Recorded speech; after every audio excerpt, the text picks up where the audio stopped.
Hello students, I am Bhavesh Pathak, course coordinator of oil hydraulics and pneumatic uh, in both the semesters, 7th semester and the 5th semester. Today I will going to take lecture on introduction of pneumatic or the basics of pneumatic, and it will be covered in actually in two half, right? In first half we will discuss basic things, why we need pneumatics, and I will show you the learning outcomes of that. And in second parts we'll see basic terminology of pneumatics. This will be the learning outcome of first lecture, that specify the basic components of power system, control systems, mechanization and automation. The student will be able to explain fluid power. The student will be able to describe function of hydraulic and pneumatic power system. Student will be able to differentiate between terms pneumatic and hydraulics, and at last the comparison of electrical, hydraulic and pneumatic power system.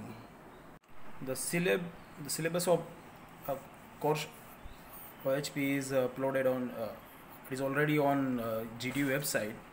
You can have it, and you can search for the reference books also.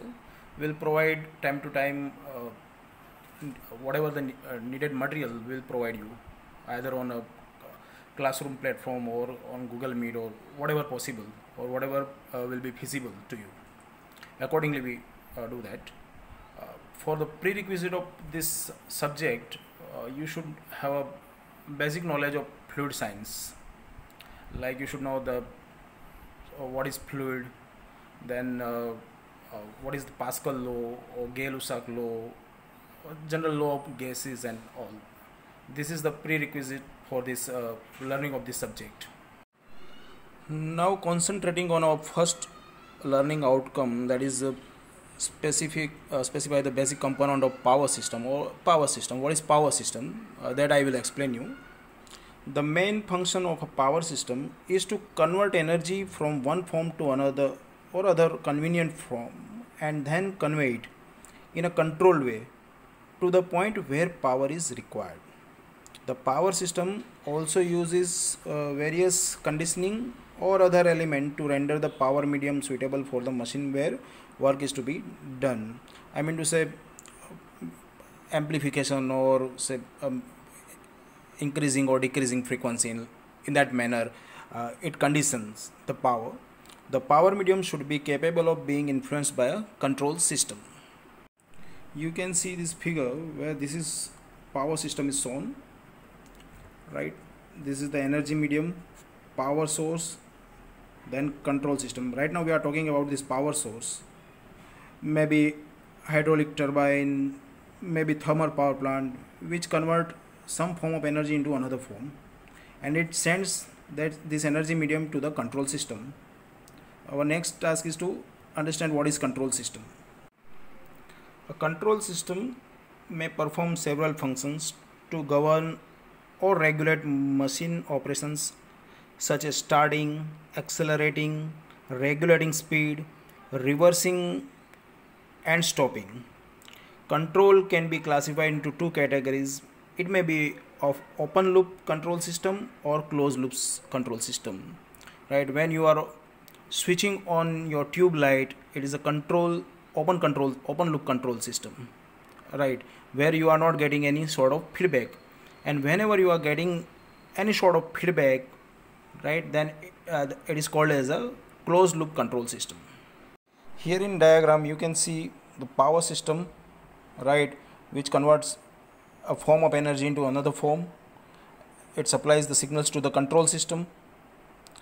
Control system may be open loop or closed loop, as I said earlier, right? And then it runs the prime mover, and from prime mover, by varying load, right, this portion is called as a machine, right? Maybe lathe machine or machine. Now let me understand what is mechanization and automation. The operation of work process which has been evolved from manual to mechanization to automation. In mechanization, mechanical work is taken over by a machine that provides the necessary working energy. Right? An example of mechanization is the work process using a pipe threading machine or a conventional lathe where we have a tool with us, but the source of energy is a human only. Alright. In a mechanized work process, the machine operator decides the sequence or work operation. In mechanization, the mind is used by machine operator or human being. The sequence of work operation or the operation, that will be decided by the human being only. It is called as a mechanization. But here we use energy in the form of a machine. Right. In semi-automation, a machine automatically carry out several recurring partial steps in the processing of workpiece. In this case, the operator is required to initiate any change in the operating condition of the machine through one or more manual operated pilot device such as push button, toggle switch, etc. A fine example of semi-automation is the start-up sequence control for a conveyor system. In complete automation, a machine takes over the complete work process automatically. One or more automatic pilot device like sensor, thermostats, level switches, pressure switches, etc. are invariably used to provide information concerning the process control variable to the machine process. What I mean to say that what you can say is a manual, the energy and control, when it is both by human, it is called as a manual, whereas in mechanization, energy we are getting from machine and control or sequencing are from human being.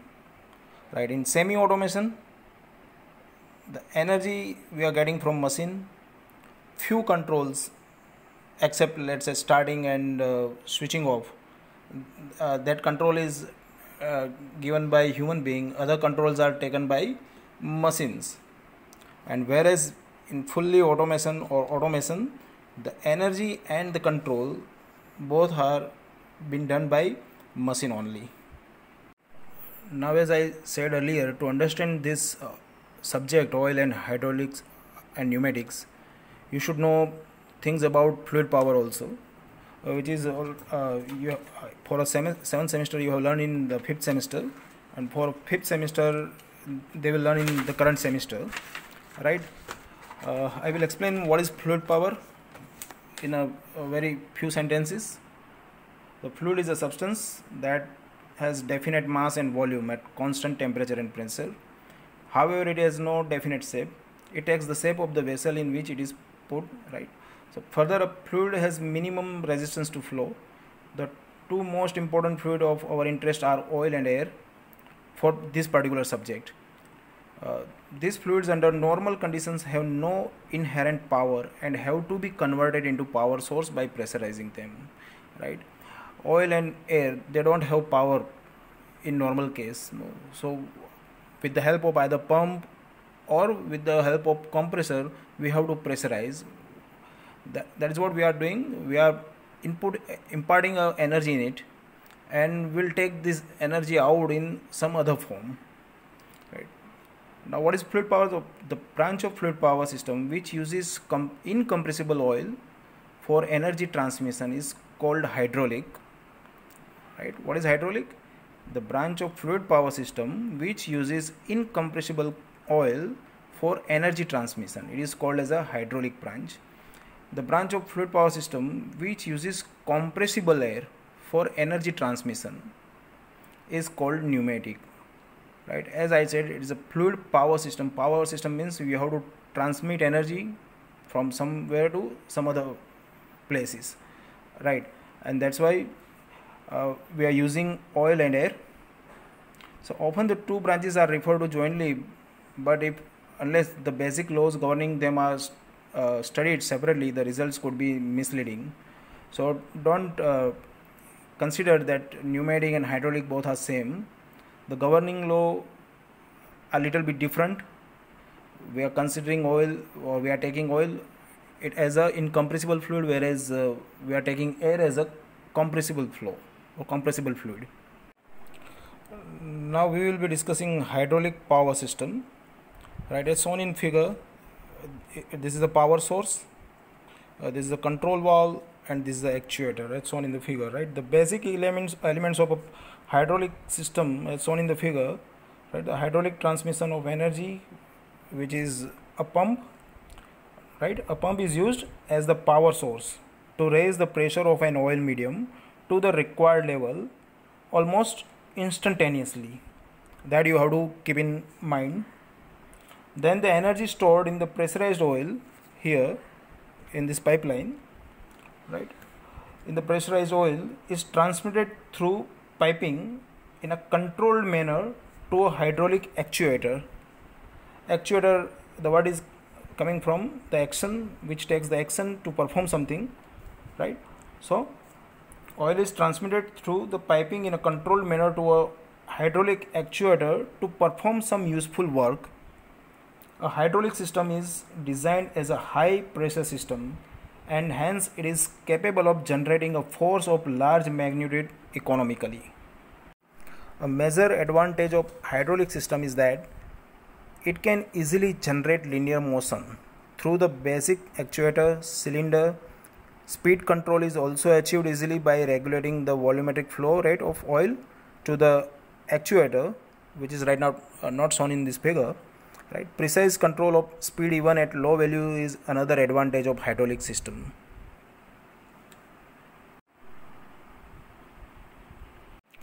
Now we will discuss pneumatic power system. As shown in figure, there is a power source, air supply through piping to the control valve and to the actuator, which is cylinder. Power source, it is a compressor, right? The basic element of pneumatic system as shown in the figure, the pneumatic transmission of energy, that is done by compressor, right? A compressor is used as the power source to raise the pressure of the air to the required level, but quite slowly. The slow response of an air compressor necessitate the storage of compressed air at the required pressure, and that's why in between these two there should be a air vessel, or you can say receiver tank. You have seen, you might have seen this at I think air filling station, right, where you can find one cylindrical vessel which is nothing but a receiver tank or storage vessel for air, right? The energy stored in the compressed air is transmitted through the piping in a controlled manner to a pneumatic actuator or perform some useful work. A great advantage of pneumatic system is that, like hydraulic systems, they can easily generate linear motion through the basic actuator cylinder. Speed control is also achieved easily, right, by using flow control valve. However, pneumatic systems are not suitable for obtaining uniform motion.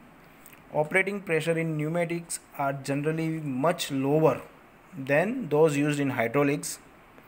Pneumatic systems are generally designed as a low pressure system, right, whereas I said that hydraulic systems are for high pressure system and pneumatic systems are for low pressure system, and hence the pneumatic systems are capable of generating only small magnetic force economically, unlike hydraulic systems. The switching time of control element is usually greater than 5 milliseconds, and the speed of control signal is 10 to 40 meter per second in pneumatic power system. Now we will be discussing the comparison of electrical, hydraulic and pneumatic power system, right? The basis of comparison will be different criteria, like first, energy production. So how we produce energy in electrical system, that maybe hydropower, through hydropower plant we are getting electrical energy, through fossil fuel, I mean to say thermal power plant, you are getting the electrical energy. Through nuclear based power plant you are getting electrical energy. Whereas in a hydraulic system, from where we are getting energy produced? With the help of pump. Now pump may be electrically driven. Most of the time the pump is electrically driven. So what we are getting? Energy produced through pump with the help of electricity. And in pneumatic system we are using compressor as an energy producing device, which is again electrically driven. The second basis of comparison is availability of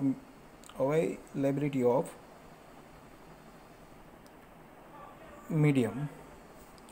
Right, nowadays electricity is available everywhere, so for an electrical power system electricity is generally available everywhere.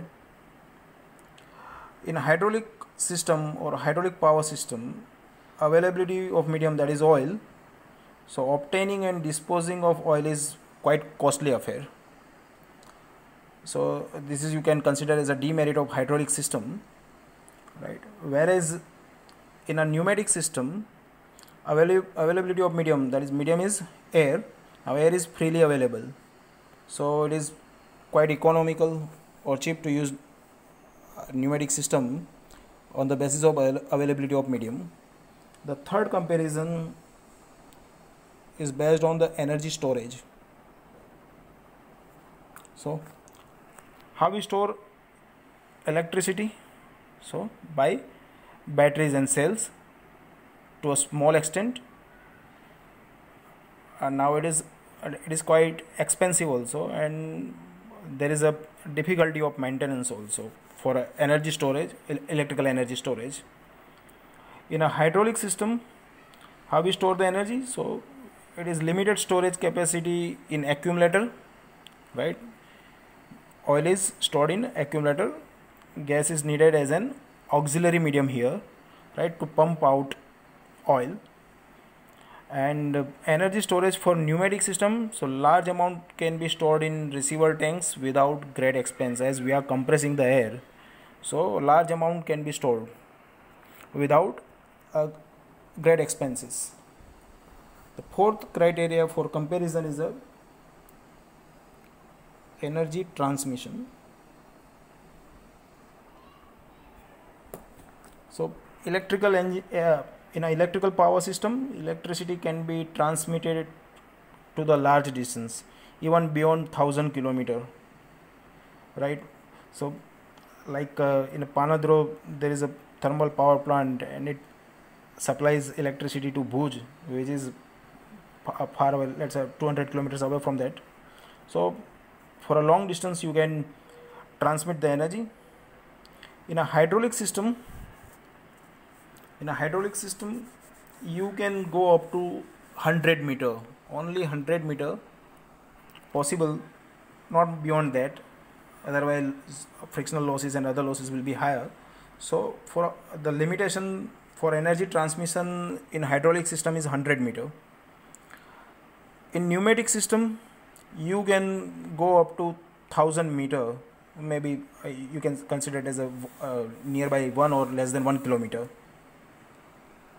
So for energy transmission wise, the electrical power system, they are the best. The fifth is the cost of energy controllability.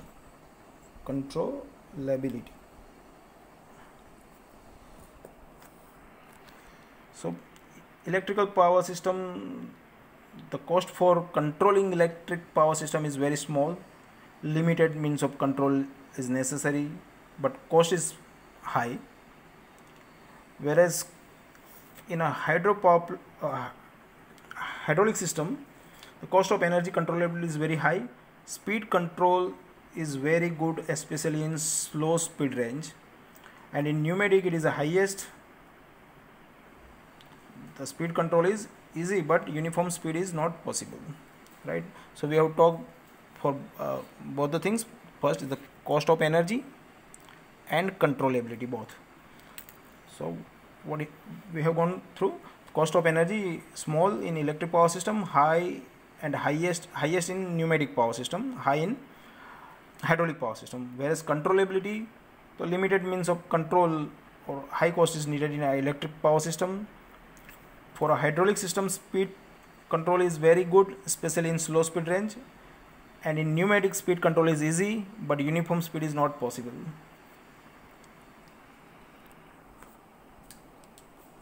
Then we will talk about the forces. Comparison on the basis of forces like linear, semi-rotary and the rotary. We will talk about all the three simultaneously. So in electrical power system, lower forces, poor efficiency for a linear force, problem of overloading, high energy consumption during no load, and large physical size. I am going a little bit in detail, but this will definitely going to help you out. For a semi-rotary force in an electric power system, we have to use mechanical linkages with the highest efficiency, and it will produce the lowest torque at standstill.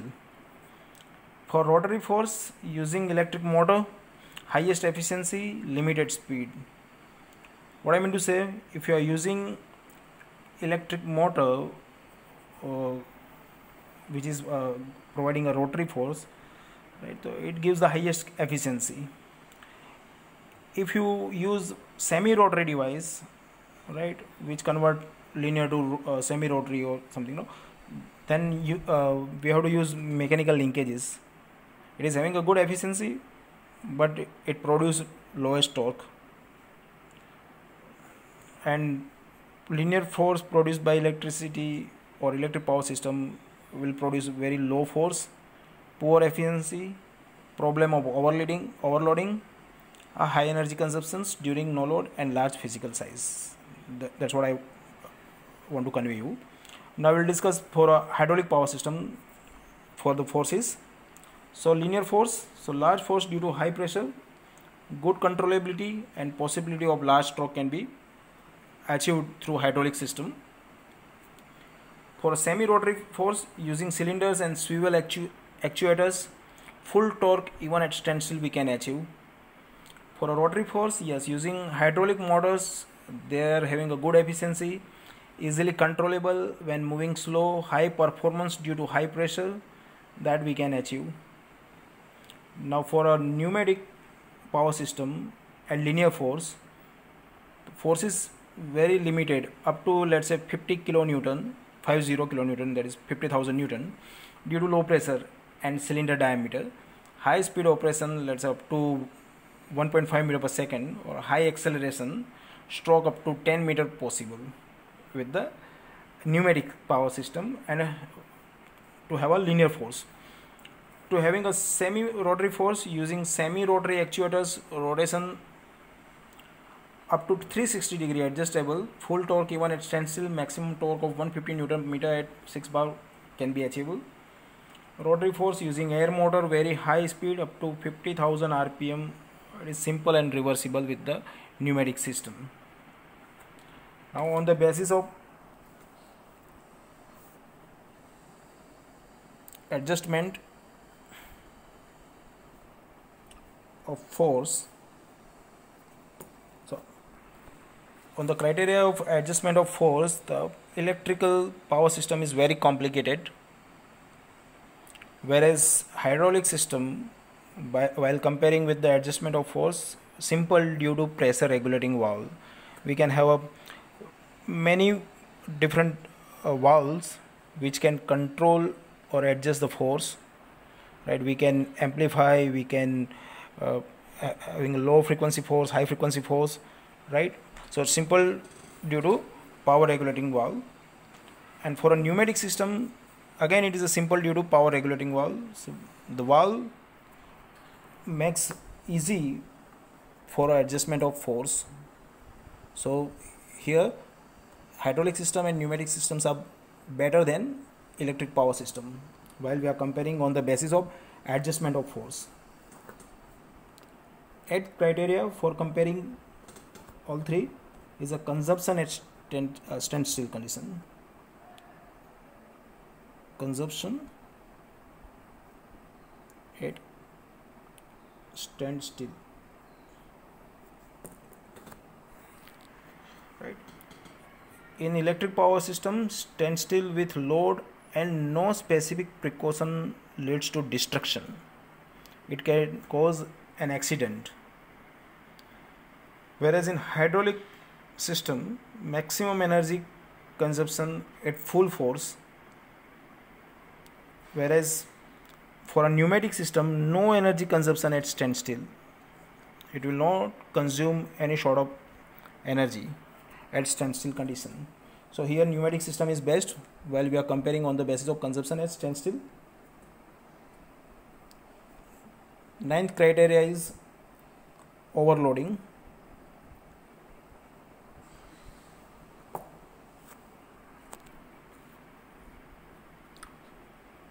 In a electric power system, not loadable at standstill. Hydraulic power system and pneumatic both are loadable until standstill. Then the next criteria is temperature influence.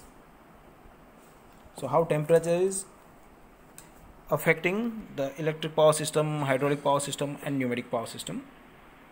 So on the basis of temperature influence, electric power system, they are insensitive to variation in temperature. They are generally insensitive, not sensitive to the variation in temperature. Whereas hydraulic power system, they are the sensitive to the variation in temperature because oil changes its property at certain level in certain amount, right? And in a pneumatic system, it is relatively insensitive to variation in temperature, relatively, because we can work up to 6 bar only in a pneumatic system. Compressor can compress up to 6 bar for using in a pneumatic system. Then comes the criteria where we compare on the basis of leakages. So lethal accident risk at high voltage in electric power system, electrical leakage. Whereas in hydraulic power system, when oil leakage, so loss of energy, and yes, as oil may or may not be say maybe petroleum product, so it causes difficulty for environment also. So it is an environment fouling, loss of energy and environment fouling. And pneumatic system, when there is a leakage of air, it is it gives the loss of energy only. Otherwise, there is no issue with the environment. Now, on the basis of handling,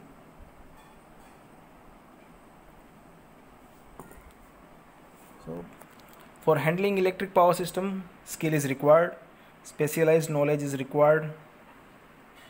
Whereas for a hydraulic power system, it is more intricate for handling it, and in a pneumatic system, good results obtainable if there is a skilled worker. Now we'll compare on the basis of noise. So in electric power system, loud actuating noise of contactors and relay can be possible. So it will be little bit noisy when it is electric power system. Whereas hydraulic power system, yes, pump gives the noise.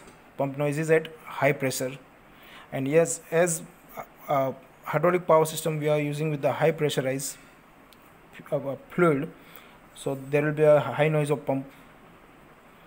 Whereas in pneumatic system, we are using compressor, it gives unpleasant exhaust noise, and it can be reduced by installing mufflers or silencers.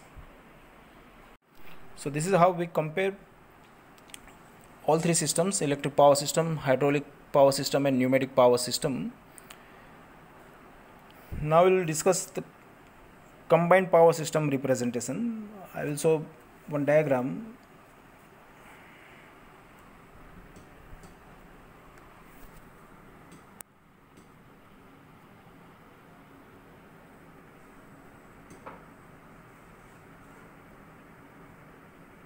this is electric power system, where with the generator either we can produce AC or DC. This is the electricity. This is the control system, signal processing or analog or digital it may be, and this control system gives power to or electricity to the motor, maybe DC motor, AC motor, maybe there are various types of motors. There are different classifications also. So this is called as a load device, or you can say it as a prime mover. So this is the electric power system. This is pneumatic power system, right? So motor drives the compressor, because the basis of pneumatic system where we have to run compressor, the compressor will be electrically driven. So compressor which compress it at 6 bar, so compressed air, final control element, through that it goes to the actuator may be pneumatic motors, air motors, right? So control signal, air, here this is the electricity, if it is a, now this is a hydraulic system. So again pump is electrically driven, so pump at more than 150 bar transfer pressure to the oil through final control system, like here and like here, gives power to the actuator. This actuator may be van motor or hydraulic motor, I'm to say, which actuate. So this is the combined power system representation. So here in this first lecture we have gone through the specifying the basic components of power system, control system. We have gone through the explanation of mechanizations and automation. We have gone through the explanation on what is fluid power. We have described the function of hydraulic and pneumatic power system. We have compared, differentiate between the terms pneumatic and hydraulic. We have compared electrical, hydraulic and pneumatic system. Thank you.